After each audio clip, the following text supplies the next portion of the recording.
Ayan, so may panibago na naman tayong Toyota Wigo mga sir. So simula nung nag-vlog tayo doon sa maingay na makina, yung galing Pampanga. So napanood daw ni Bossing yung ginawa natin doon. Eto, may panibago na namang Wigo, nakakasing alintulad doon sa ano niya, sa ingay daw nung ginawa namin, yung taga Pampanga na Toyota Wigo. So ipaparinig ko rin sa inyo mga sir. Eto, mas malala to mga boss. Namamatay na yung makina. Yung samantalang yung galing Pampanga hindi pa namamatay. Eto, talagang ayan. Ayan oh. Sobrang ingay. Yo, pakinggan nyo mga boss. Ayan oh. Oh. Oh. Ayan. So ano bang dapat na naman natin gawin dito mga sirs? Yung ingay na to mga boss, hindi valve tappet yan o valve clearance ang problema nyan. Maaaring nakahigop rin to ng tubig, napasukan dito sa air cleaner. So tingnan nga natin. So eto, bagong palit oh. Pagka hindi kasi maganda yung gasket nyo ng air cleaner mga sir, pag napuno po yan dito, aapaw yung tubig natin dito. Salong-salo po ng air cleaner yan. Ganito ang design ng Toyota Wigo Avanza. Yan ang mga sakit nila. So ngayon mga boss, bubuksan ulit natin yung cylinder head nito. Papakita ko ulit sa inyo kung baluktot ang connecting rod na naman ito. So ayan, panibagong sharing ulit natin sa mga ganitong tunog. So paulit-ulit natin i-share. Hindi lang iisa o ilang Toyota Wigo na gagawa natin sa mga ganitong ingay. So mamaya mga boss, titingnan natin kung ilang connecting rod ang nabaluktot nito. Yun, pag nagpalit tayo nito, tanggal si cylinder head, baba si timing cover, baba si crankcase para may check natin yung connecting rod nito mga boss. Ayan. Okay, patay mo na idol at bubuksan na natin to. Oo. So ayan, nakalas na natin yung mga panggilid. So ngayon cylinder head bolt na lang yung kakalasin natin mga boss. So makikita na natin kung ilang connecting rod ang baluktot na itong ating Toyota Wigo. So ito, akala ng iba valve tappet lang yung mga ganong valve clearance lang ang naging problema. So hindi po. Tulad nung unang content natin, pag mga ganong ingay ng mga Toyota Wigo, mayroong baluktot po na connecting rod dyan. So papakita ko sa inyo ulit ngayon.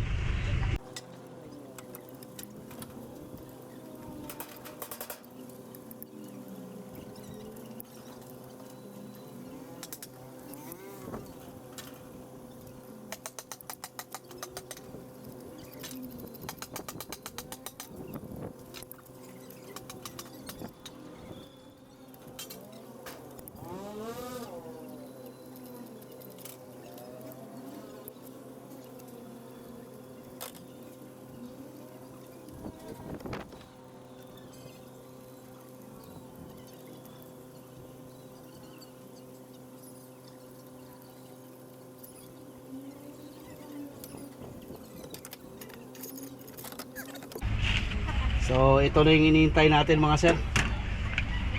Tingnan natin sa sitwasyon ng connecting rod nito.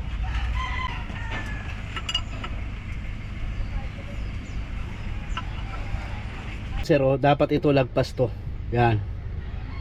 Yan. So ihitin pa natin. Tulad nung unang ginawa natin ng Wigo, wala lubog mga boss yung number 3. So yung iba naman, check natin, taas ulit natin yung piston, tingnan natin tong number 2, ganun din mga boss. Ayan kataas na yan. So number 1, dalawa na, yun.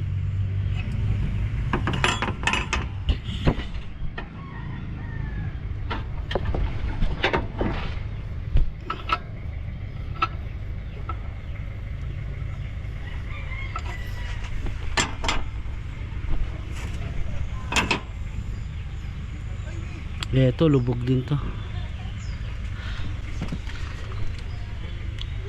Lubog din po to.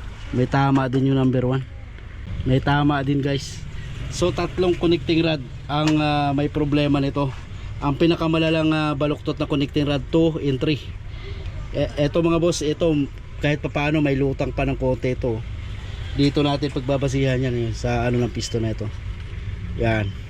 So pagmasdan yung mabuti yung number 2 at saka number 3. Tataas natin. Yung number 3. Yan o, nakatap na yan o.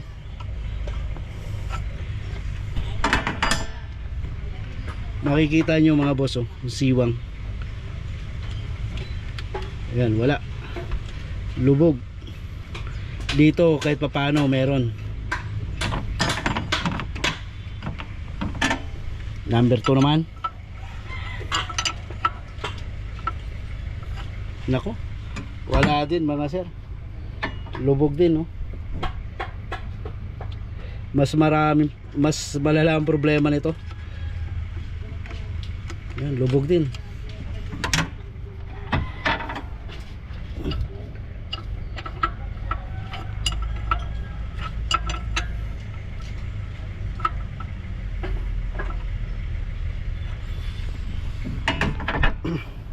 So ito ang pinakamalala. Number 2, number 3. Pero ito mga boss, papalitan ko na rin tong number 1. May konting ano rin to, dapat hindi pa ganito ang litaw nito.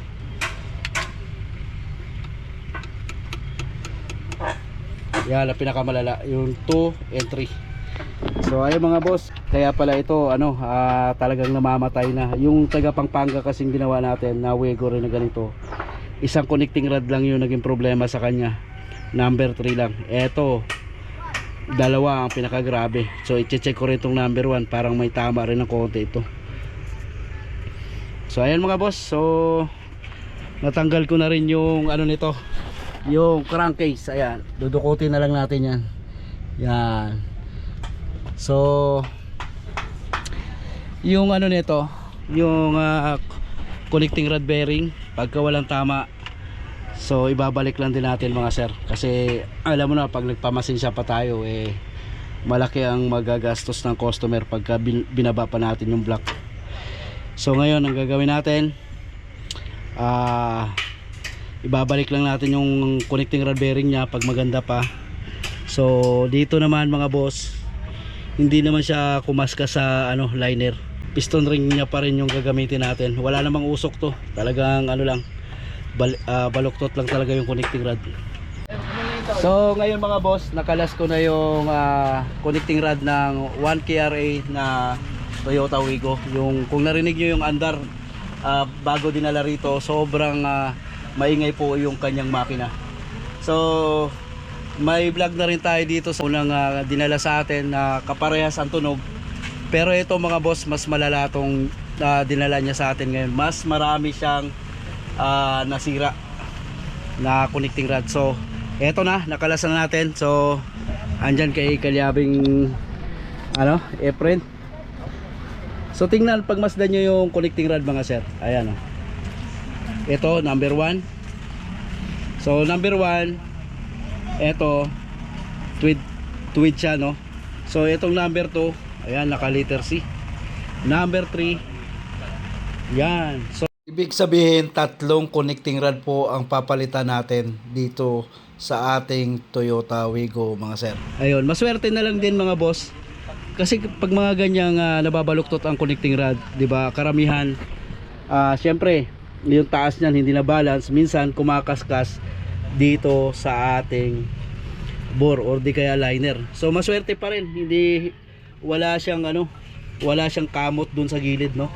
So yung connecting rod bearing niya walang gas-gas, so pwede nating ibalik para hindi na tayo magpapiting sa machine shop o hindi na tayo magbababa ng makina. So dinukot lang natin to mga sir. So yung connecting rod bearing niya mga sir, goods na goods. So ibabalik lang din natin yon.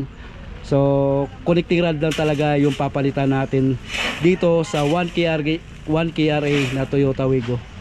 So yun nga mga boss no, sa dami ng nabibiktima talaga sa mga ganitong napapasukan ng tubig, nakakahigop ng tubig yung inyong air cleaner.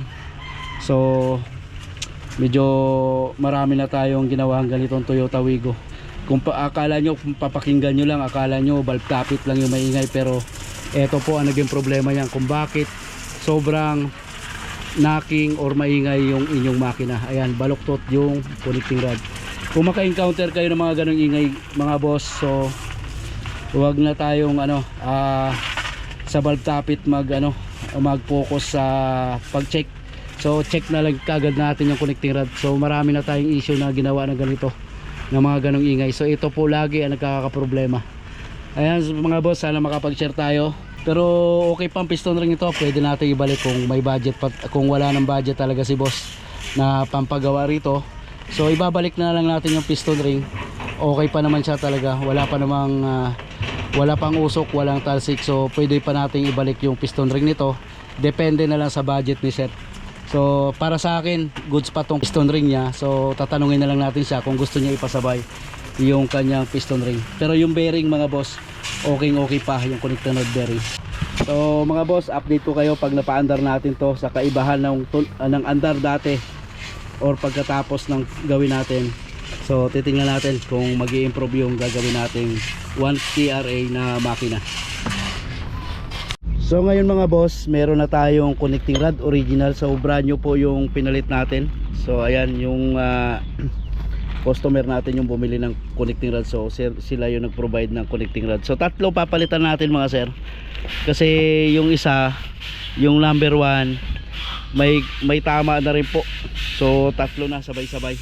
Pero ang pinaka-grabe talaga yung dalawa, 3-in-2. Ayan o. Yung 3-in-2 na connecting rod. So silabay ko na tong isa kasi may kunting baluktot dito number 1 para pantay-pantay na talaga yung taas ng kanyang piston. So ayan, ang gagawin natin dito mga boss, dahil connecting rod lang yung ipapalit natin. So ililipat natin yung piston nya, no. So ito, pinipress po to, press in press out yung piston pin. So ita-transfer natin yung lumang piston nya rito. Tapos lilinisin na rin natin ito. So ayun mga boss, naikabit na natin yung connecting rod. So tingnan nyo yung difference nung baluktot. Ayan, nakalitaw na yung piston natin. Kung dati siya nakalubog mga sir, ngayon okay na po yan. Kumbaga yun ang palatandaan niya sa itong mga ganito. Medyo litaw tong mga ganitong Wigo. Ayan o, yung piston natin pagka inano natin dito, pag sinukat natin sa gilid, ayan, litaw dapat yan. Dati ang laki ng lubog mga boss. Puro brand new na connecting rod ang nilagay natin dito na original. So tingnan nyo mga boss, itong number 2. So halos pare-parehas na sila. Number 1, eto sinabay na rin natin yung connecting rod ng number 1 mga boss. So tatlo na pinalitan natin dito. Yan, number 1. Ayan, pare-parehas na sila. Pare-parehas na yung litaw ng kanilang piston. Yung dati lubog, yan, ngayon pare-parehas na mga sir. Kaya sobrang ingay po ng kanyang makina. Yan. So papalitan natin ng bagong cylinder head gasket. Ayan, yung mga part number ng mga 1KRA na Toyota Wigo na head gasket. Tapos ito mga sir, niligtis na rin natin yung kanyang engine valve. Wala naman singaw, so hindi na tayo nagpa-machine shop, nagpa valve setting, no. So ibabalik lang din natin sa dati kasi napakamahal po pag nagpa valve setting tayo, wala namang singaw. So hindi na natin ginalaw yan, nilinis na lang natin. Ang sunod natin kakabit dyan ay cylinder head, tapos yung timing chain, timing cover, tapos yung mga panggilid na intake manifold at saka exhaust manifold. Yan, so mamaya makikita na natin yung andar nito mga sir, yung pinagkaibahan sa bago pumunta sa atin dito itong Toyota Wigo. Mas malala to, mas halos tatlong connecting rod niya ang may problema, pero napatakbo pa rin niya dito sa shop natin para lang maayos natin, ano. So kagandahan lang din, hindi kinayod yung kanyang liner.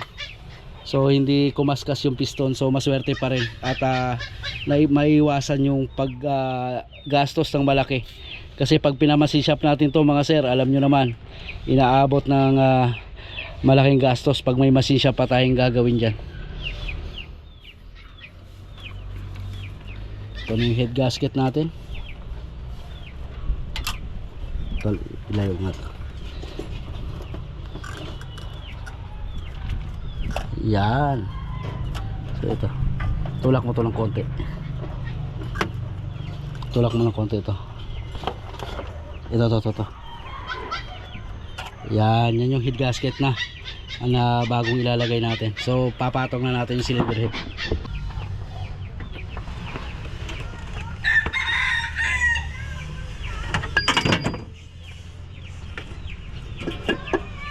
Yung guide yun. Sige. Ano mo sa guide? Yan.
Tulad ng mga ginagawa natin mga boss, so syempre ita-timing natin. Ayan yung marking ng sprocket tsaka timing chain. So itatapat nyo lang po yan. Ganun din sa ating crankshaft. So ituturo ko rin sa inyo. Ayan mga sir, ilalim tayo para ituro ko sa inyo yung pointer. Ayan, so sprocket, yung may guhit na yan, itatapat nyo lang din sa marking ng timing chain. Yan. Tapos pagkatapos ating timing, release naman natin yung sa ating timing chain tensioner para humigpit na yung ating timing chain. Pagkatapos natin i-set up yung ating timing chain, so sunod naman natin ang ikakabit natin ay timing chain cover, crankcase, tapos i-check lang natin yung mga tornilyo ng ating timing chain guide. Okay, so may mga tinuro naman ako sa inyo dati guys nung nag-assemble tayo ng kung paano mag-set ng timing chain. So ganun lang din po ito. So marking sa sprocket, so dito lang din nyo itatapat kulay gold na timing chain. So dito lang din nyo itatapat sa sprocket kung saan may guhit, no? So sa taas So naturo ko na rin kanina. So parehas lang po, same procedure lang po sa dati natin ginawa na Toyota Wigo. So isusunod na natin dito, timing cover. Ito yung timing mark ng chain, yung kulay gold na yan. Tapos tatapat mo na sa pointer ng sprocket. Ganon din dito. Yan. Okay. So timing cover na tayo. So ayan mga boss, so nabuo na natin to. So ganito ulit gagawin natin, pa-flashing ulit muna natin ng tubig muna bago natin ikukulan. So i-start na natin to para makita natin yung andar kung may improvement. Kung makikita nyo sa unang video natin, sobrang lagatik po ng andar na ito.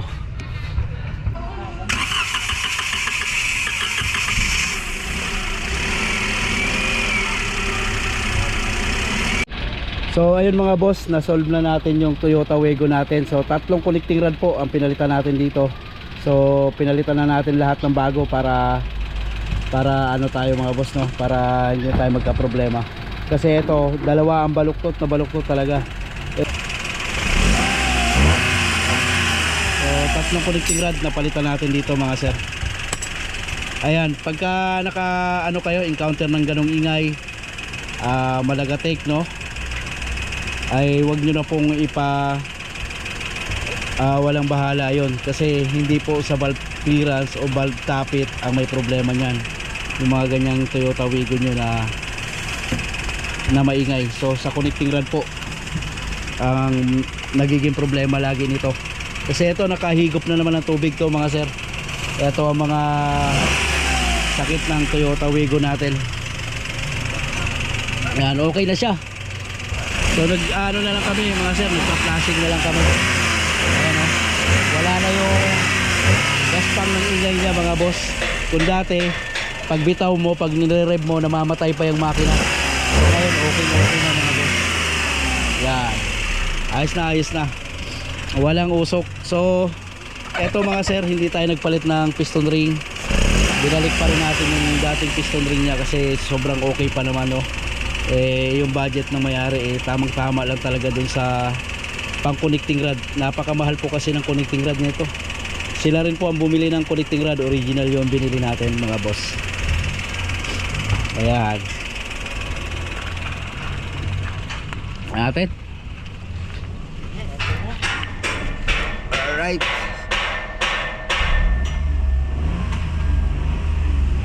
yan, walang usok. Ayan mga sir, kung nakapag-share ako ng konti dito sa ingay ng Toyota Wigo ulit. So madalas natin na-encounter itong mga ganitong issue. So wag nyo kalimutan i-like, i-share, subscribe yung ating channel para makapag-share pa tayo sa iba. So lagi pong simula nung nag-vlog tayo ng Toyota Wigo na nabaluktot yung connecting rod na maingay na connecting rod ang problema, ganito din po. Mas malala itong ginawa natin ngayon. Ayan mga sir, okay na yung Toyota Wigo na ginawa natin ngayon.